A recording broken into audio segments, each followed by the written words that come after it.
Olá, eu sou a Paula Cardoso. Eu sou a Georgina Angélica. E damos as boas-vindas ao tal podcast, espaço de conversas sem guião que aproximam experiências e histórias de vida. É nos estúdios do Expresso que estamos na companhia de uma pessoa que parece predestinada a viver revoluções.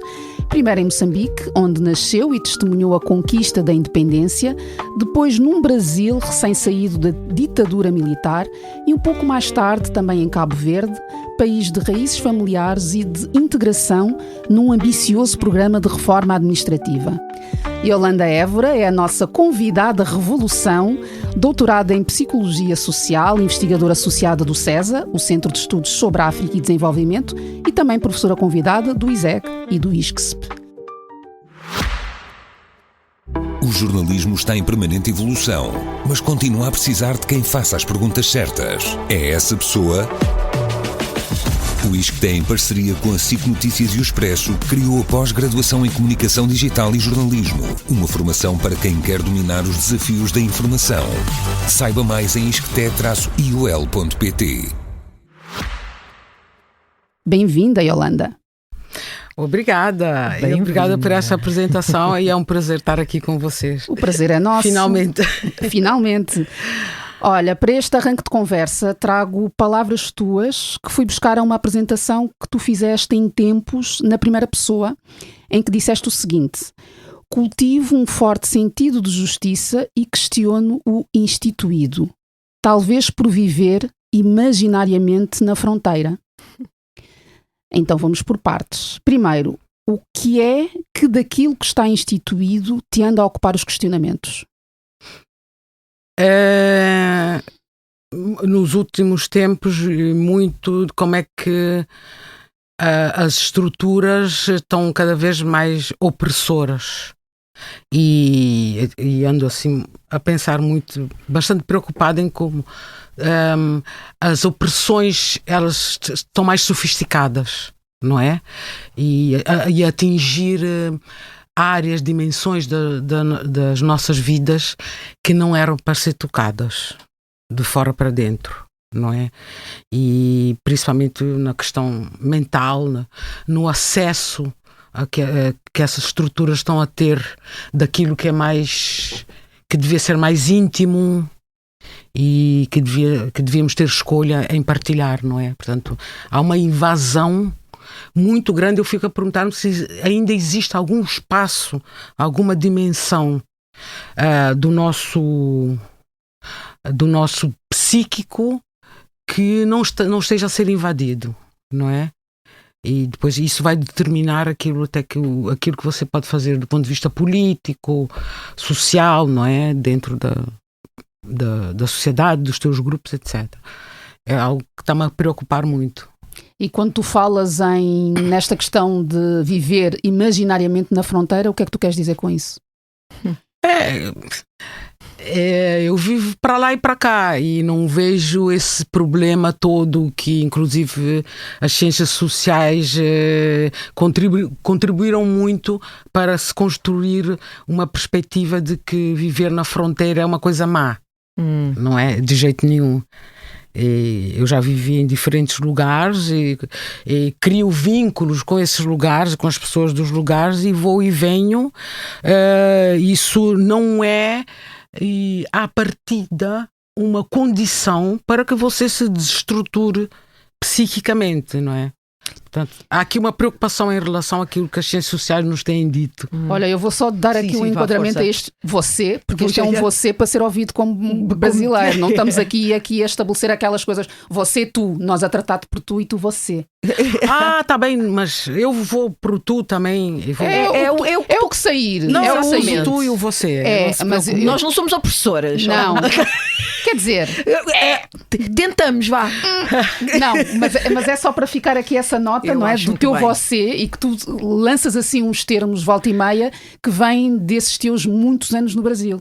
Pois, é um você terceira pessoa. Sim. Não é diretamente. Sim. É um você que quando estou aqui a tentar estruturar algum pensamento.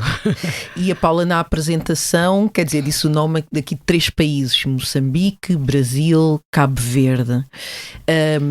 O que é que estes países, o que é que a vivência nestes países ajudaram a definir, se calhar, a pessoa que tu és hoje?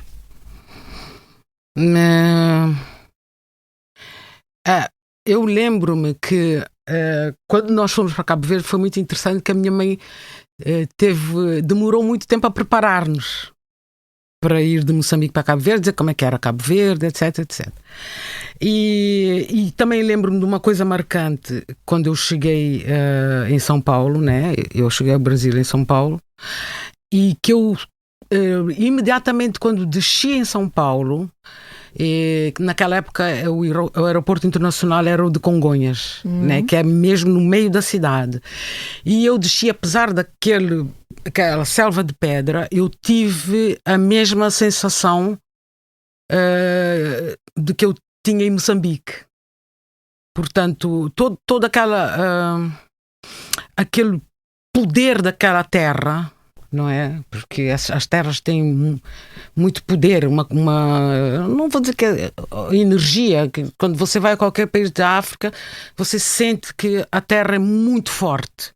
Então foi o que eu senti no Brasil e que levou-me à minha memória da Beira, né? De Beira e Manica, onde eu vivi mais. E então acho que faço essas ligações, e eu acho que eu não tenho rupturas em relação a esses lugares, né? Porque eu acabo por... De vez em quando vou num, vou no outro. Alguns são mais memória já, não é? Por exemplo, no caso de Moçambique é mais memória. Quando eu vou, nos últimos anos tenho ido a Maputo, né? E é interessante, eu acho que já comentei isso com a Paula. As pessoas em Maputo, quando eu digo que eu quero ir à Beira, ficam assim... Por quê? Ir à Beira fazer o quê? Né? Então, quer dizer, tu nasceste justamente na cidade de Revolução, onde eu também nasci, portanto, que é conhecida historicamente por ser um reduto de resistências. Sim. E eu percebo porque é que... Elucidem-me, não é? Elucidem-me porque que as pessoas têm essa reação. Pois eu nunca tive em Moçambique. Que não... tem que ver com ter menos oferta a nível cultural, por um lado. Portanto, é uma cidade com menos coisas para fazer. Okay. Se quisermos colocar pensar termos, não é? em pessoas que estão a ir e vir e que tipicamente são integradas naquele conceito de turista que quer fazer coisas, não é? E as coisas cá para fazer em Maputo são de facto muito mais diversas. Quer dizer, eu estive lá no início do ano e se tu quiseres, não paras, não é? Tens sempre coisas para fazer todos os dias. Uma grande cidade, não é? Mas sim, há muita oferta cultural. Talvez eu não explique bem às pessoas, mas eu quero ir à Beira, quero passar pela Beira. E já sei que não é a Beira onde eu nasci, mas eu quero passar, nem pensei nessa questão das ofertas, que eu quero ir à Beira porque é a Beira. Mas as pessoas pensam nisso, tu vais apanhar seca, não tens nada para fazer lá. Como, não é? Como é possível? Mas provavelmente mas sim, a Paula tem razão. Mas nunca tinha pensado nisso. Mas os meus próprios pais sempre disseram isto. Mas não vais muito tempo à Beira porque vais apanhar seca. Não vais fazer lá... Tens a família e tal, visitas a família, mas já sabes que não vais ter muita coisa para fazer. Então, até, não é? Naquelas conversas que nós vamos fazendo, isso vem, não é? Pois, do que há para fazer e do que falta, não é? Interessante teres dito isso, porque eu, se for à Beira, agora eu vou vai ser para uma reconexão. Eu não sou muito... Shanti, como já me disseram. Eu não sou saudosista porque eu sei que o tempo passou, sei o que se passou lá. É a maneira carinhosa como eu trato a Georgina. Shanti. Eu vou à Beira para ir ver a Beira, a minha Beira, que já não é a minha Beira. Pois. Tá bom, mas eu tenho uma Beira, se eu vou lá, é para alguma espécie de diálogo entre eu e aquela cidade. Não é, por acaso, olha, interessante. Interessante teres falado disso, porque nunca pensei que fosse para ir ver o quê? Eventos culturais, esse tipo de coisa. Eu iria mais pela cidade mesmo. Diz-me uma coisa, e porquê que os teus pais, qual foi a razão que levou os teus pais a Moçambique? É porque tinha aquela coisa no tempo colonial de irem funcionários de Cabo Verde para as outras colónias e então o meu pai foi nesse contexto, né? Mas foi numa época em que lá em Cabo Verde a PIDE já tinha começado ali a ficar um bocado em cima do grupo dele, né? Ele tinha um grupo de amigos, né? Que eram... Questionavam, não é? Questionavam, liam, eram pessoas que, né? Questionavam as coisas e tal, então começou a ficar ali meio complicado. Digamos que ele saiu no momento certo dali, mas em Moçambique também não foi fácil, né? Claro. Porque era interessante porque em Moçambique queriam muito, em algumas coisas, tentavam estabelecer um tipo de regras sociais a imitar a África do Sul, né? E o Zimbábue, que era a Rodésia naquela época, que é aquelas desgraças, né? Negro anda abaixo do passeio e entra no autocarro e não queriam, mas não era a mesma coisa. Os portugueses não eram tão bem sucedidos assim, mas queriam implementar. E aí meu pai não aceitava aquilo, então teve algumas cenas ali bastante complicadas, não é? E tu estavas a falar do Zimbábue, tu tens uma irmã inclusivamente que nasceu lá, não é? Que nasceu no Zimbábue, a Mecildes nasceu no Zimbábue, porque nós moramos muito tempo ali na fronteira, não é? Em Manica, que é outro lugar que me marcou muito, não é? Eu tenho Manica, sim, uma memória muito viva da cidade, que é mesmo na fronteira, era uma vila, né, na época. E porquê que tu dizes que te marcou muito? O que é que te marcou? Porque especificamente a vida era interessante lá, não é? Interessante no bom e no mau sentido. Depois é interessante que algumas coisas a gente recupera depois. Só há poucos anos é que eu consegui nomear aquele barulho que a gente ouvia na escola ou em casa, né? À noite em casa, porque nós morávamos perto de onde era a PIDE. Só há pouco tempo é que eu voltei a lembrar-me daqueles gritos, que era grito de gente a ser torturada lá no edifício da PIDE, né? E o edifício da PIDE era perto da escola. Credo, que contradição. Mas eles faziam mais à noite, né? E a gente ouvia. Mas pronto, ouvia e eu era criança, aquilo não... Mas como é que agora caiu a ficha? Não sei bem. Eu não sei, um dia... De repente eu lembrei-me daquilo. Acho que é porque a gente fala muito sobre essas questões coloniais, né? Estavas a escrever um artigo, estavas a pesquisar? Não, nunca escrevi artigo sobre questões coloniais, não. Só, pronto, elas estão ou aqui. Nesse exercício, né? Poderia estar nesse exercício. Sim, né?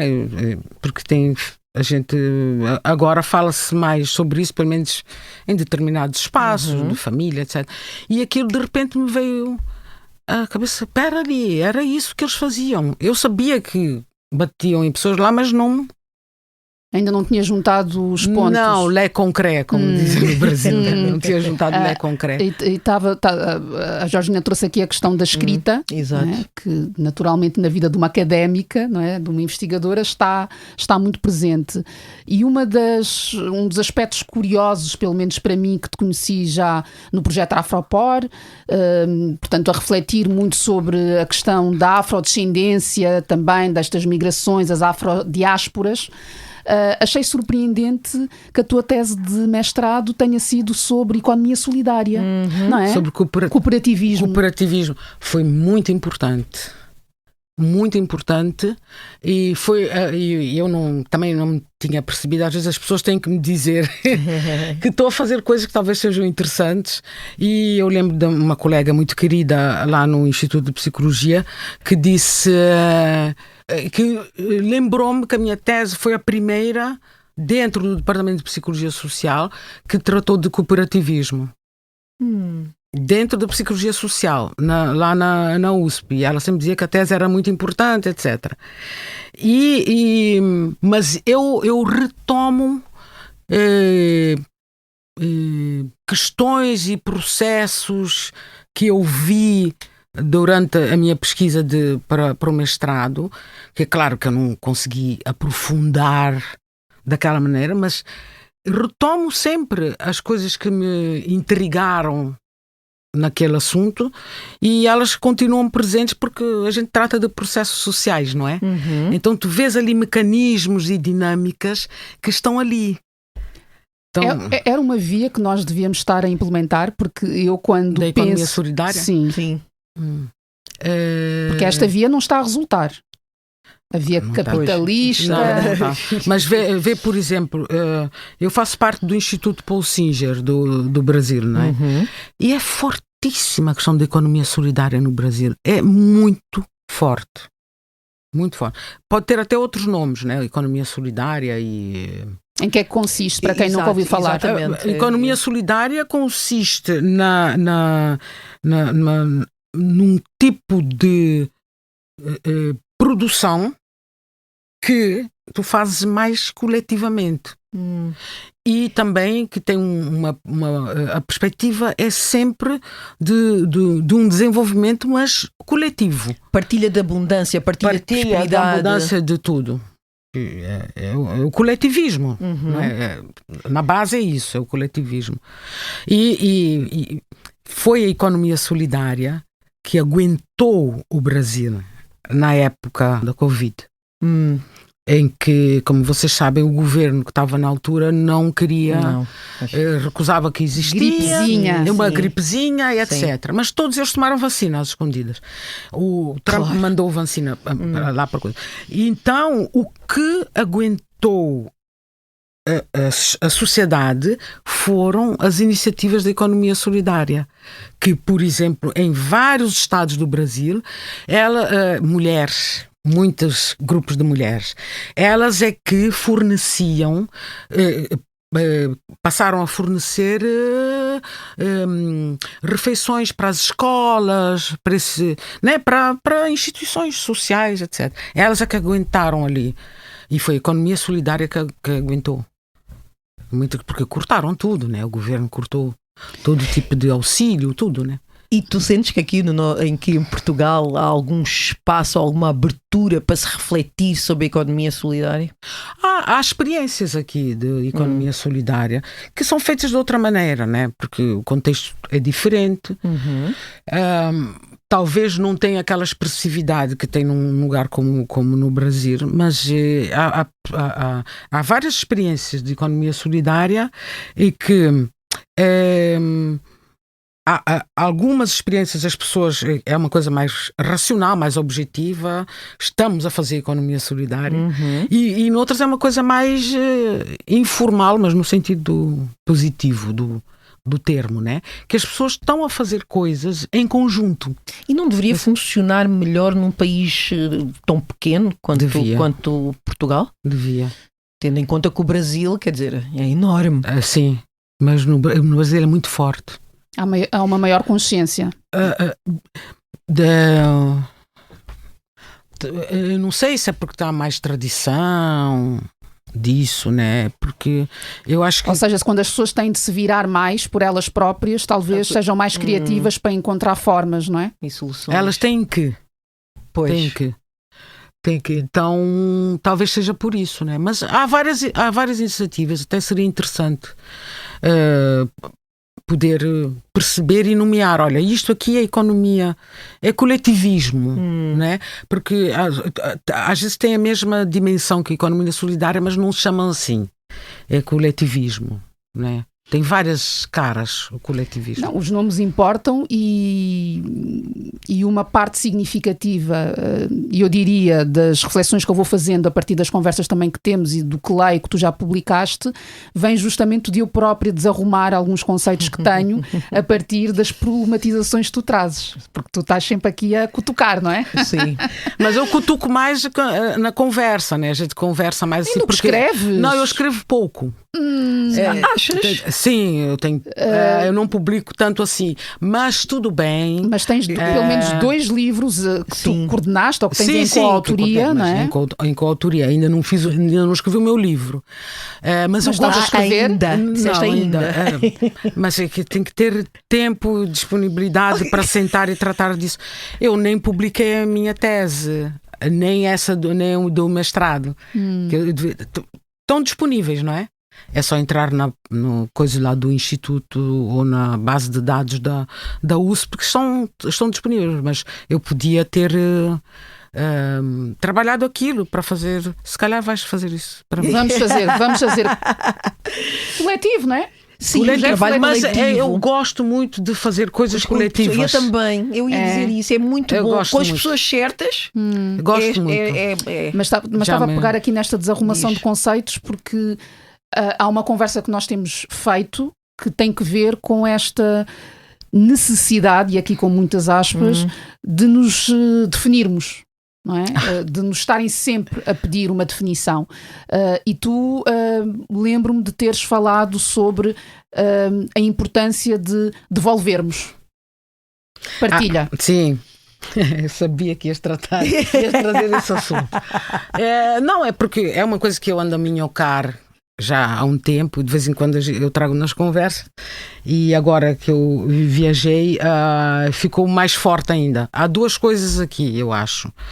Uma que é a questão de como é que a gente está a circular nessa coisa da identidade, não é? Eu lembrei-me muito dessa ideia do que o Achille Mbembe falou numa entrevista solta aí, e ele até dá a impressão até que ele está dando risada a falar disso, a dizer que a identidade não é essencial. No sommes tout en passant, não é? Então que ele fala mais que essa traduz. Acabas de falar em francês. Pois, somos todos de passagem, estamos todos de passagem. Em transições. Ou somos, também tem um sentido, somos todos passantes. Sim, quer dizer, não somos nada, na verdade. Não, estamos aqui de passagem, para circular. Um bocado por aí. Então, e que a identidade não é essencial. Então, eu penso muito nisso, de como é que, novamente, as ciências sociais também têm uma contribuição nisso. Como é que a gente só fala de identidade, né? Há já um tempo, né? E eu acho que precisamos retomar e saber se isto é de facto útil, se é útil em todas as circunstâncias, porque é que a gente fala tanto de identidade, porque é que uns falam de identidade e outros não falam. Isso é uma dimensão. A outra dimensão, que é essa que a Paula trouxe, é que eu acho que nessa discussão toda que temos, de discussão em termos da questão do racismo, contra a imigração, da xenofobia, etc., e de qual é o lugar de outras comunidades em Portugal e não sei o quê, há um lado dessa conversa que a gente não sabe qual é que é a conversa, né? Nós estamos sempre no espaço público a dizer o que é ser negro, o que é que aconteceu com a gente, a contar as nossas histórias, a reivindicar o espaço, a apontar o que é que não fazemos porque não podemos fazer, e a apontar como é que as estruturas nos oprimem e parece que existe um rolo compressor em cima de nós, que eu estou a dizer, das nossas comunidades, etc. E nós estamos sempre a descrever isso, estão sempre a pedir-nos para descrever isto, para descrever o que é ser negro, o que é ser imigrante e não sei o quê, mas eu não sei o que é fazer parte daquele grupo que não precisa, que não vive essas descrições. Não, que racializa, etc. Isto pode ser um defeito de formação, porque eu sou psicóloga social, então eu acho que tudo é interação. Não podem estar uns só a falar e a ser apontados, e do outro lado eu tenho muita curiosidade em saber qual é a conversa deste lado. Eu gostaria de ter uma mosquinha para saber que conversas é que as pessoas têm, porque em público nós é que estamos a falar.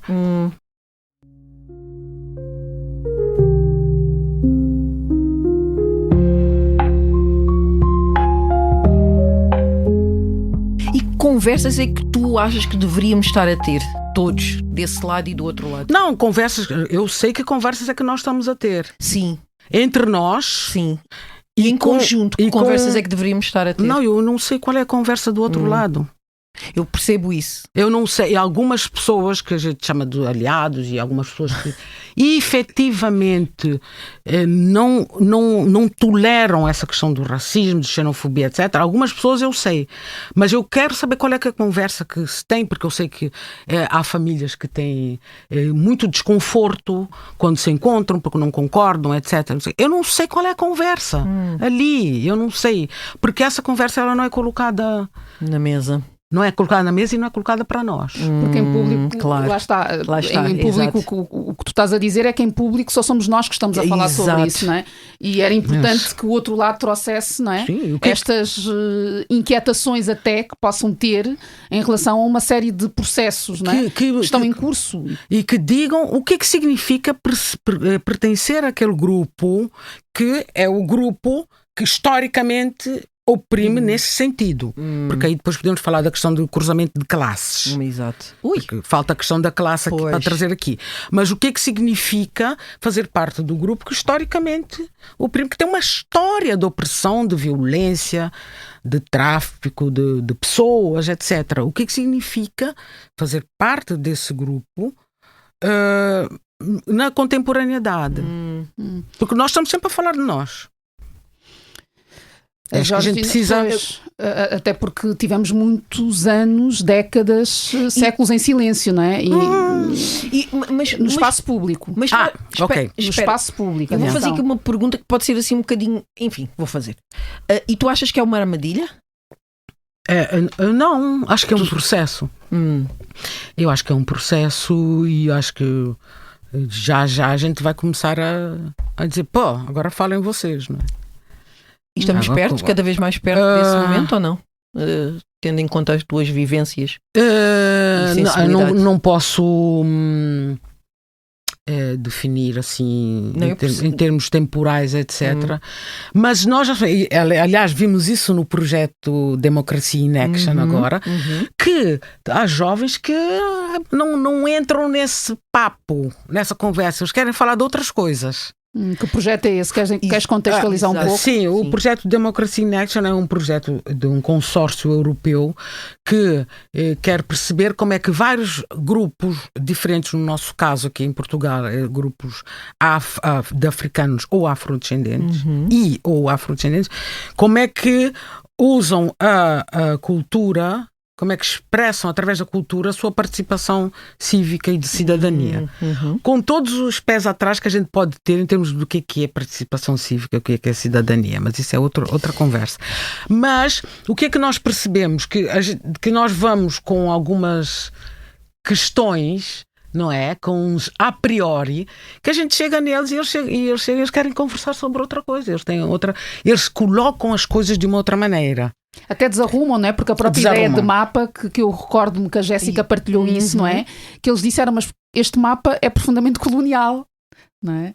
E isso é interessante de nós, não é? Também refletirmos sobre as representações, não é? O que é que nós vemos como uma representação de uma cidade. Não é? Precisamos retomar isso e também os nossos... porque nós oferecemos uma formação em videodocumentários dentro do projeto e foi muito interessante porque nós convidamos os videomakers a fazer produções, a fazer documentários a partir do termo democracia e participação cívica e eles foram além. Coisas que a gente nem estava à espera, não é? E coisas completamente diversas entre si. Completamente diversas entre si. Completamente diversas entre si. E o que é que eles trouxeram? As suas preocupações. Mesmo quando nós os entrevistamos, não, eles se colocam de outra maneira, sabe? A principal preocupação deles é que eles sejam vistos como artistas, como documentaristas, como qualquer outro. Como pessoas. Como pessoas, exatamente. Como pessoas. E já estão a reivindicar isso. E isso não é uma fuga, porque às vezes as pessoas dizem é uma negação da questão racial. Não. É colocar a questão racial e da discriminação de uma outra maneira. São jovens que já têm uma outra inserção, eu acho. E a gente ainda não apurou isso. O problema da pesquisa social hoje em dia é que ela é muito curta. Muito. Eu digo sempre eu tenho muita dificuldade, né? Já estou aqui com alguns anos assim. Eu tenho muita dificuldade porque é tudo muito fragmentado, muito esquizofrénico. Você não consegue fazer uma pesquisa. É tudo 3 anos. E é tudo... O que é a nossa vida? Projetos, candidaturas e não sei o quê. E a vida social não é isto. Pois não. Os fenómenos sociais precisa de mais tempo. São lentos. E precisa de tempo para ser observado, para ser estudado, para se chegar a conclusões. Tanto é que eu falei da questão do meu mestrado. Imagina, já foi há quanto tempo e aquelas coisas que eu vi e lá eu atualizo. Mesmo que a questão do cooperativismo em Cabo Verde não seja mais aquilo de todo. Não é. Aquela dinâmica já não é a mesma.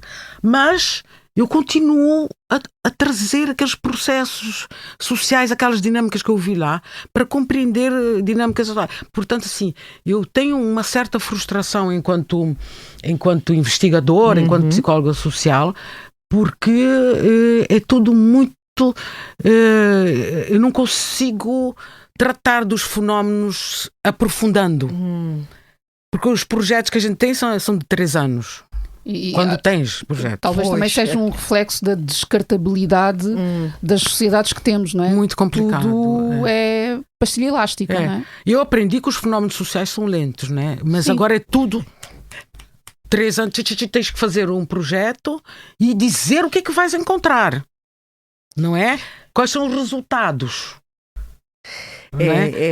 Como é que eu sei? É a velocidade do algoritmo, não é? Não é possível. E não coaduna. Não estamos a lidar com robôs, estamos a lidar com pessoas, estamos a lidar com vários fenómenos que acabam por mudar os contextos, as vivências. É mesmo muito, muito complicado. Eu sou da Sociologia também, venho do ramo da Sociologia e costumo sempre dizer, nós não temos tempo para nada, para observar, para chegar a conclusões, para nada. Nem para as pessoas apresentarem o outro lado das coisas. Nem para respirar entre uma coisa e outra. E os processos têm de ser amadurecidos. Com certeza, com certeza. Completamente. Até para encontrarmos soluções que sejam robustas. As pessoas dão conclusões. É tudo muito conclusivo. Isto aqui acontece assim, assim, assim. Isto também acontece assim, assim, assim. E estamos cheios de verdades. Cheios de verdades. É verdade. É triste. Exatamente. Somos cheios de verdades e estamos numa grande mentira. Não é? Exatamente. Na verdade, somos numa grande mentira. Estamos. É muito complicado. Não sei. Não sei. Eu não sei como é que a gente vai fazer. Eu nunca me esqueço que a minha orientadora, a Raci Martins Rodrigues, que foi uma grande psicóloga social do Brasil, ela dizia-me, porque no meio do meu doutoramento começou aquela exigência de que você tem que publicar, aquela coisa de números. E ela ficava aflita, ela ficava fisicamente incomodada. E ela dizia-me, Yolanda, eu não consigo ter mais do que uma ideia brilhante por ano. E olhe lá! Mas nunca me esqueço disso. Uma ideia brilhante por ano é muita coisa. Para poder escrever um artigo. Não, mas isto revela efetivamente uma transformação gigante. Sim. Porque temos alguém que, como tu referes, foi uma referência na área da psicologia social no Brasil e que tinha esta apresentação, fazia esta apresentação de si própria, não é? Pelo menos tinha estas inquietações. E nós hoje vivemos tempos em que toda a gente se acha brilhante por ter uma conta numa rede social. Não só se acha brilhante, toda a gente se acha brilhante e toda a gente fala sobre tudo. Entendeu? Os tudólogos tudo, mas andam em todos os... Eu sou suspeita porque eu sou de uma profissão que é dos tudólogos, né? Os jornalistas são especialistas em variedade. Mas isso faz parte, é uma característica da profissão. Mas em todo o espaço, quer dizer, quem é que aguenta mais as pessoas na televisão que entendem de tudo? Não, e depois bom, enfim, eu ontem estava a ver um comentário Não vou falar. Não vamos ficar aqui um tempão porque eu estava horrorizada. Eu disse, mas como é que esta pessoa é com tanta arrogância a falar sobre isto? Tanta propriedade, tanta arrogância, mas depois havia tanta contradição. Olha, fiquei exausta. Eu fiquei exausta. Porque há uma coisa em ciências sociais, não só, né, de quem faz investigação, que você tem que dizer não sei. Eu não sei. O que é que não se pode dizer ou o que tem que se dizer? Não, tens que dizer. Não sei. Todos nós temos de assumir que não sabemos. Mas conhece alguém que diz não sei hoje em dia? Ninguém. Tem algum debate que alguém diz, não sei isto? Não. Mas lá está, eu não tenho problemas de dizer, ainda não tenho informação suficiente para formular uma opinião sobre isso. Eu, pelo menos, não tenho ouvido isso. Não sei se vocês têm ouvido. Estou-me a lembrar, por exemplo... Ninguém diz não sei. Quando tínhamos acabado de ter as eleições, não é, com o novo Presidente da República, e recordo-me do momento em que me foi pedida uma opinião sobre o mandato, quer dizer, a pessoa tinha acabado de assumir. Como é que tu não tenho opinião nenhuma sobre, ou seja, eu preciso de tempo, tenho expectativas, isso é outra coisa. Agora, uma opinião sobre como é que será o mandato da pessoa e o que é que poderá fazer, não sei, eu tenho de ver, não é? Tenho de dar tempo. E este é o problema, não é? O dar tempo. Eu acho isso profundamente injusto, sinceramente. Quer dizer, não dar tempo às pessoas para sequer sentar, respirar e ocuparem o cargo. Não, já é horrível. Eu não consigo ficar muito tempo a escutar. E eu acho que essa coisa também de não haver mais esse não sei, vou procurar saber, não sei o quê, acaba por nos consumir, sabe? Porque dá a impressão que tens que saber de tudo, tens que ter opinião sobre tudo. Estavas a falar de quando eu cheguei ao Brasil. Quando cheguei ao Brasil, a Elis Regina tinha acabado de falecer. Ai, adoro Elis Regina. E foi uma coisa muito marcante. Depois aí começou a coisa das diretas, etc. E eu lembro muito daquela música que de vez em quando hoje prefiro ser aquela... tipo assim, eu não sei de tudo, do que ter aquela opinião formada sobre tudo. Prefiro ser uma metamorfose ambulante do que ter uma opinião formada sobre tudo, sim. Eu não sei como é que... Eu sinceramente, mas mesmo muito sinceramente, eu cada vez tenho mais dúvidas sobre tudo. Mas não tens espaço para colocar isso.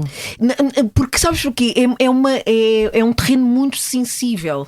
Aqui em Portugal, não. Porque se tu admites que não sabes ou não tens toda a informação, parece que colocam-te numa caixa de incompetente, ou já deverias saber, ou olha, dada a tua idade, porquê que tens estes questionamentos? Eu passei um fim de semana que eu fiquei assim, meu Deus, como é que eu não sabia, não tinha mais informações sobre isso? Mas admiti, não tive, fui surpreendida. É porque a questão de tu construires o pensamento e propor mudanças sociais e propor que se pense melhor sobre a história, sobre as relações entre os grupos, etc.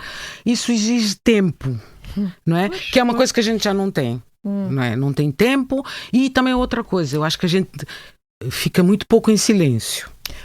Olha, tem-se falado tanto disto nos nossos episódios, não é? Fala muito sobre o silêncio, a importância. Pelo menos os últimos 2 episódios que gravámos falou sobre a necessidade do silêncio. Até da introspeção, não é? Da introspeção.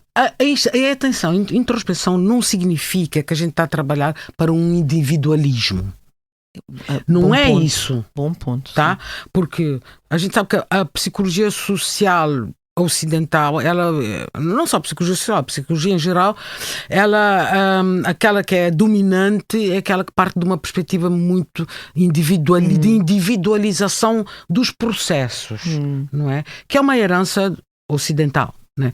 Mas os processos são coletivos. Sempre. Até para você se identificar como um indivíduo também, né?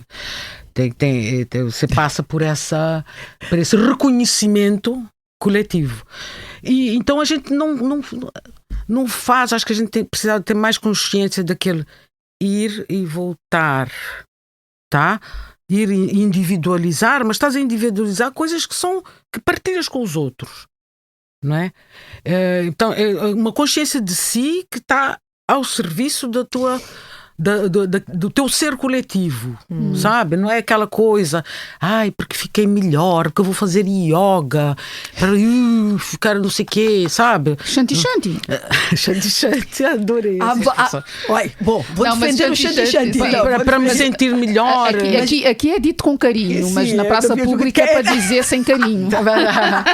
Mas eu não estou a dizer que esses procedimentos para você procurar um equilíbrio individual são importantes. Eu fiz Tai Chi durante muito tempo e percebo completamente a importância de fazer Tai Chi. Yoga não sei porque... Até tem que ver com o parar, não é? Um momento comparar que estamos em nós. Sim, e depois que tem muitas coisas para individualizar que são difíceis. São muito difíceis. E o Tai Chi ajuda-te muito nisso. Então eu não estou a dizer que é importante teres esses processos de equilíbrio, mas o que tem acontecido é que fica uma coisa muito... Eu fiquei para eu ficar bem, para não sei o quê. Fica uma descrição que fica só na primeira pessoa. Não está ao serviço. Não está ao serviço da tua relação com os outros. Pronto, porque pelo menos é assim que eu vejo. E agora vou colocar mesmo aqui num texto bem shanti, mas é E eu vou revirar os olhos. Adorei esse termo, shanti. Quer dizer, o que for, né? Nós usamos tantos termos, mas é esse trabalhar a minha pessoa para estar melhor com os outros. Porque aquilo que eu quero, o meu objetivo eu costumo dizer, o conflito tem que existir e existir com a intenção de estarmos ao serviço e de nos relacionarmos melhor uns com os outros, mas isso não acontece se eu não fizer esse trabalho individual. Mas porque o estar com os outros é ser coletivo, não é aquela coisa individualizada outra vez que as pessoas agora fazem muito, que é de se descrever junto com o outro, mas ela está a descrever um indivíduo como se esse indivíduo pudesse existir sem ser coletivo. Então as pessoas até podem descrever, fui lá, encontrei-me com um grupo e senti-me assim, assado, não sei o quê, e volta de novo a uma descrição que é individualizada. Como é que se trabalha esse lado na academia? Exato. Na academia? Porque esta possibilidade de nos desenvolvermos, pois, num meio que vive muito da assinatura, não é? Muito do individual. Quem é que tu és uma referência, não és uma referência? Olha, aquilo que tu disseste da tua orientadora, não é? Então, o que é que tu já publicaste este ano? Portanto, esta corrida louca, desenfreada, para se estar em primeiro, para se publicar mais, deixa pouco espaço, imagino eu, para aquilo que descreveste agora. Eu acho que depende muito de uma opção também, não é? Tua e também da oportunidade que tiveste dentro do teu contexto de a minha questão fugir um pouco disso. É possível estar nessa disputa e trabalhar esse lado? É. Agora, fazes opções e depois todas as opções têm o seu custo, né? Fazes opções assim, tipo, não entrar nessa coisa de ter que publicar 5 artigos por ano na revista A, B ou C, não sei o quê, né? Que outros vão avaliar e não sei o quê. Eu tenho um bocado de mau feitio nesse... Adoro essa expressão portuguesa de mau feitio, porque duvido muito que o fulano lá, não sei... num país não sei o quê, consegue avaliar aquilo que eu estou a falar sobre uma realidade que grupos não é dessa... em África ou qualquer coisa assim. Eu tenho as minhas dúvidas sempre, né? E então, mas fazes opções, porque podes... A questão é que são opções que te atrasam. Não é isso que eu ia dizer, pagas um preço. Mas se pagas um preço, se consideras que isso é um preço, lá porque, está, por exemplo, também. Se tu achas que o teu compromisso enquanto académico tem muito a ver com as pessoas com quem trabalhas ou com as pessoas onde vais pesquisar, entre aspas, porque tu nunca pesquisas as pessoas. As pessoas dizem que é especialista em África, é um horror, né? Eu estudo Cabo Verde. Não, estuda sobre Cabo Verde. Eu tenho que conter a gargalhada, porque as tuas expressões são maravilhosas também. Mas tu não estudas, o imigrante cabo-verdiano, especialista em imigração cabo-verdiana. Não! Tu não estudas, não podes ser especialista em pessoas. Não podes. Que arrogância, não é? É impossível. Então mas aí são coisas que demoram mais, porque aí tu podes fazer um trabalho sobre determinado grupo, ou determinado assunto, etc. E depois, anos mais tarde, vens ver que aquilo fez sentido para as pessoas, não é? Que fez algum sentido, que ressoou, que as pessoas estão a usar as coisas que escreveste ou que disseste, não é? Tu não sentes isso em relação ao Afropor e as afrodescendências, essa reflexão e esse trabalho? Sentes isso? Ou seja, que o projeto não precisaste dessa distância, não é? Dessa grande distância para se perceber que há um efeito, há uma ressonância. Do projeto? Não sinto, ninguém me disse nada. Antes e depois, as discussões que nós temos vindo a fazer, sim, não achas que há um antes e depois, mas tu não atribuis especificamente ao projeto, é isso? Para mim, eu ainda não medi isso muito bem, né? Eu gostaria que o projeto tivesse ressoado. Ressoou, estou-te a dizer que ressoou em mim. Tá bem, não, mas quanto mais não seja.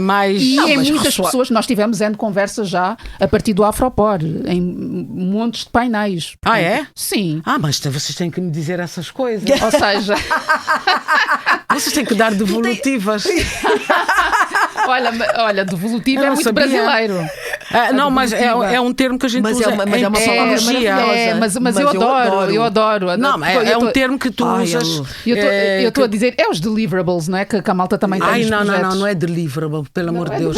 Não, devolutivo é um termo clínico. Fiquei arrepiada agora. É um termo clínico da psicologia, que a gente também usa na psicologia social, etc. Quando fazes pesquisa, é importante fazeres devolutiva. Portanto, aquele grupo. Não? É o quê? Então explica. Aquele grupo com quem trabalhaste, tu, de alguma forma dizer, olha, eu vim aqui, conversei com vocês, o que eu percebi foi isto, porque estamos a falar de metodologia qualitativa. Atenção, eu trabalho só com metodologia qualitativa. Então, eu percebi isto e quando vim, porque tive dificuldade ou não sei o quê, e vocês falaram muito sobre isto, mas não me falaram sobre aquilo. Então, eu discuti isto no meu trabalho e no final as conclusões, assim, eu achei isto, achei aquilo. O que é que vocês acham daquilo que eu achei? Portanto, parafrasear também. Não, pode fazer individualmente. Okay.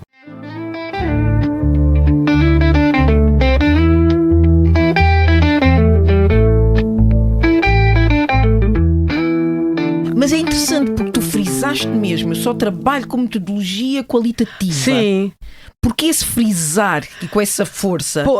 Porque eu acho muito legal trabalhar com metodologia qualitativa e realmente não trabalho com quantitativa. Eu não trabalho com quantitativa. Porquê? Não acreditas? Não. Vamos clarificar. Pesquisa quantitativa é super importante, mas ela não aborda aspectos dos processos sociais que me interessam. Não é tão relacional? Pois, relacional não. Pois. Não relacional, não é. Não dá essa possibilidade de parafrasear aquilo que entendeste e estar olho no olho com as pessoas. Sim. Sim. E eu acho que a pesquisa quantitativa dá-te uma fotografia naquele momento, né? Que é aquilo assim.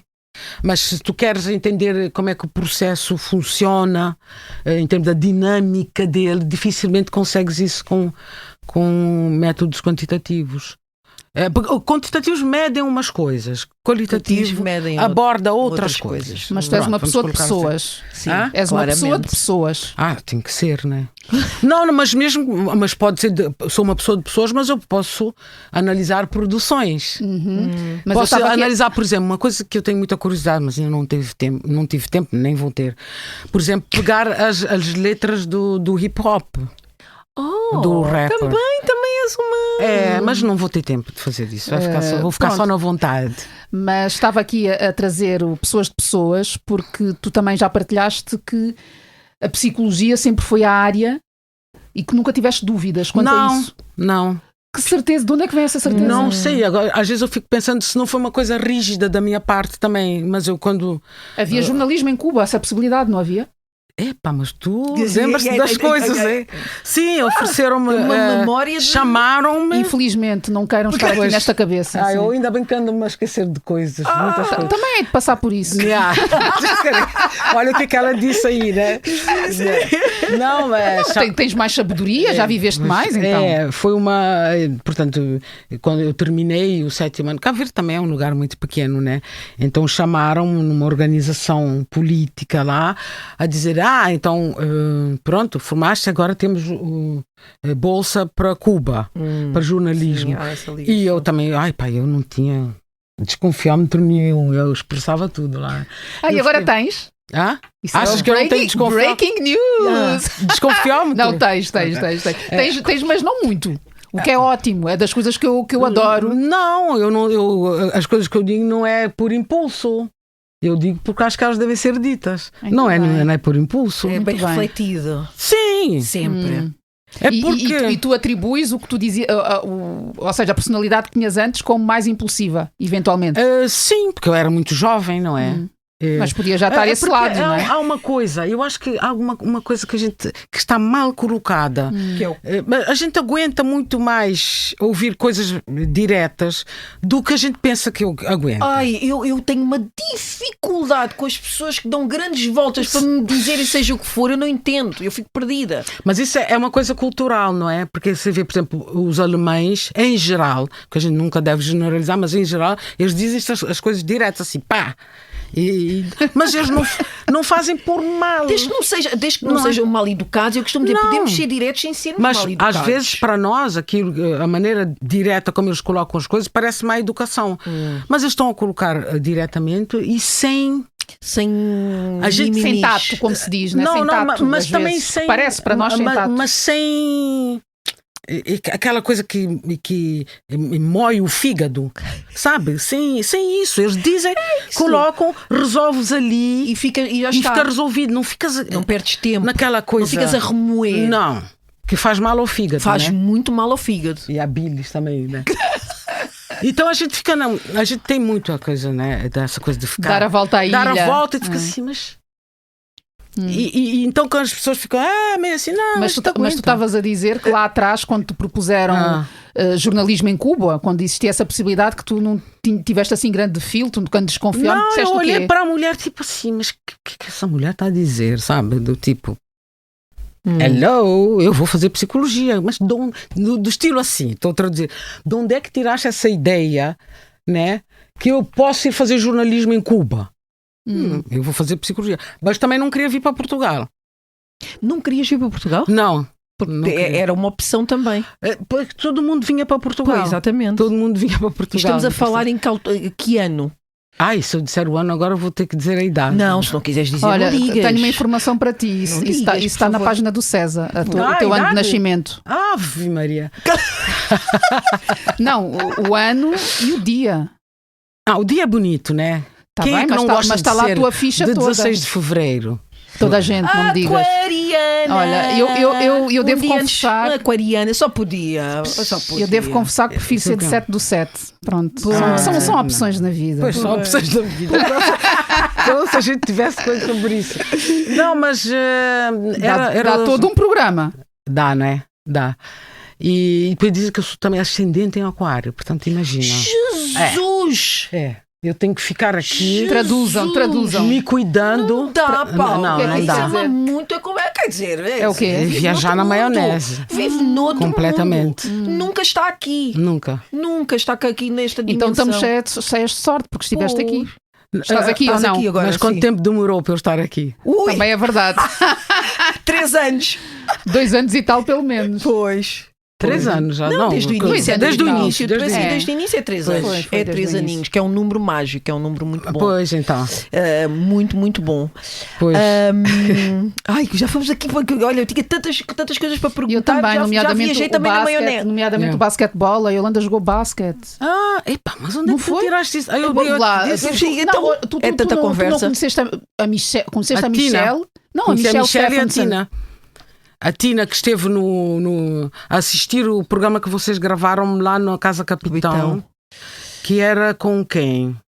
Era foi com o Zé Rosário e com o Justino. Exatamente. Sacolombo. Não. Foi esse. Não foi esse. Já foi sei. no Então outro. foi com aquela moça. Braço de Prata. Na Braço de Prata. Exato. Foi com a Ana Markle e com a Tânia Graça. Exato. Exatamente. Eu encontrei a Tina, que elas são. Pois. A Tina do Yuri, de certo? São Tomé. Pronto, a mãe do Yuri. Pois não conheço o filho dela. Eu joguei com a Tina. A Albertina. Pois, porque Dona Albertina, um grande beijinho. Tina também é o nome da minha mãe. A Tina e a irmã jogavam bem para caramba. Elas foram de São Tomé para Cabo Verde. E eu nunca me esqueço. Elas jogavam connosco. Mas era uma diferença entre nós. Nossa. Eu me lembro, a primeira vez que eu joguei basquete foi na Beira. A gente perdeu por 20-2. 22. Foi no time que inclusive tinha a Marisa. A Marisa que foi durante muito tempo a aeromoça da TAM. Da LAM. Ela Somos amigas até hoje e eu não me esqueço da Marisa naquele campo porque jogava bem e a gente não conseguia fazer cesto por causa daquele time. Não, mas olha, tu ainda lembras-te do resultado incrível. 20-2. E depois lembro-me também em Cabo Verde que a gente jogou a seleção de Cabo Verde contra a seleção do Senegal, que foi o primeiro jogo internacional que eu fiz, também que levamos uma coça, mas tudo bem. Mas não me esqueço daqueles jogos, assim, dos jogos duros, né? E depois lá no Brasil, ainda ontem estava a falar com a minha amiga lá do Brasil, a lembrar os tempos, a gente perdia bastante. Mas vou explicar porquê. Porque era da seleção, a seleção da USP.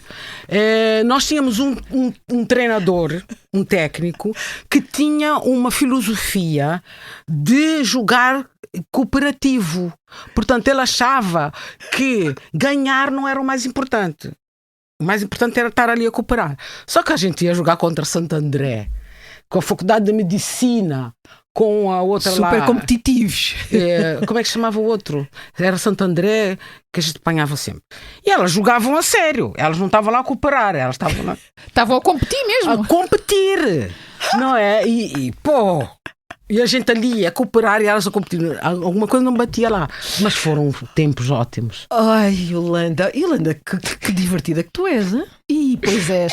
Pá, tu és divertida. Confirma-se. Que máximo. E agora vou fazer aqui uma pergunta super pesada.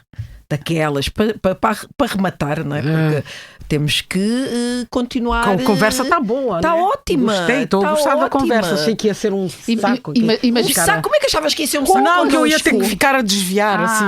Pensaste que tinhas que fugir. Tu tentaste, mas já viste que não valeu a pena. Já podias ter vindo há mais tempo. Pois é. Mas é o tempo certo, pronto. Pois. É mesmo. Exato. Olha, para fechar este momento, o que é que sentiste que tiveste que sacrificar para chegar a este momento da tua vida? Em nível pessoal? Não, opções. Não.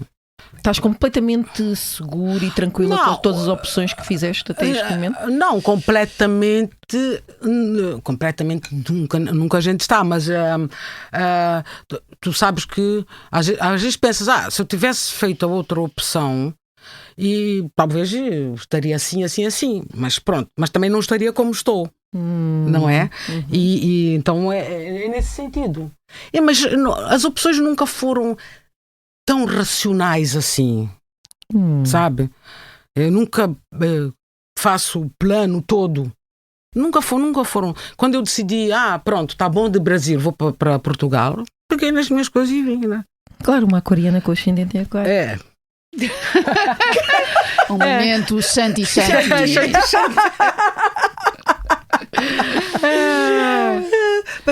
Quero continuar a ouvir a continuação dessa resposta depois de terminarmos a gravação. Olha, amei. Eu é que gostei muito, olha. Amei. Olha, eu amo sempre estar contigo. Portanto, enfim. E esta desconstrução de que uma investigadora é uma pessoa super séria e tem que estar sempre com aquela capa de seriedade, que tudo cabe. Não, mas é da minha formação, do lugar onde eu me formei. Não era assim. Não era assim. No Brasil. Sim. Ai, Feliz. Pá, realmente, meu Deus, mas ainda bem que eu fui. Eu fico tiririca de pensar que eu podia ter estudado noutro lugar que não fosse na USP. então é lá que eu vou estudar no Brasil. Porque Vou voltar a estudar no Brasil. ter aquela vida académica. Não, e agora tu disseste tiririca e a minha cabeça foi pô, tiririca de Jesus. Gosto mais do chique. Como é que é? Chique. Não sei, não me lembro. Estás-me a pedir... Eu, a esta altura do campeonato, a minha Não. memória Chica. também. Que tu lhe chamas? Shanti. Não, tivemos o outro dia ali a conversar sobre isso. Pronto, era um outro assunto que obviamente não vou partilhar aqui. E pronto, estávamos as duas a gozar assim uma com a outra. Também faz parte e também É um muito desporto que bom. nós praticamos. Mas tem que ser para... Sim. Porque eu tenho de praticar algum. É este. Pronto, é este. E há este espaço e é muito bom. Olha, Yolanda, grata. Muito obrigada. Temos que fazer mais, hein? Fazemos, então, e com vinho mais negro. Com vinho negro, Conversa. como sabes, é como eu gosto. Exatamente. Portanto, continuamos lá fora. Este episódio tem gravação de Gustavo Carvalho, sonoplastia de Tomás Delfim, fotografia de Nuno Botelho, capa de Tiago Pereira Santos e música original de Pedro Bernardino e Wilson Twice. A coordenação é de Joana Beleza e Yuri Lopes Pereira e direção de João Vieira Pereira. Eu sou a Georgina Angélica. Eu sou a Paula Cardoso. E estamos de volta na próxima semana. Até lá, sigam-nos nas redes sociais e subscrevam a nossa newsletter em www.otalpodcast.com.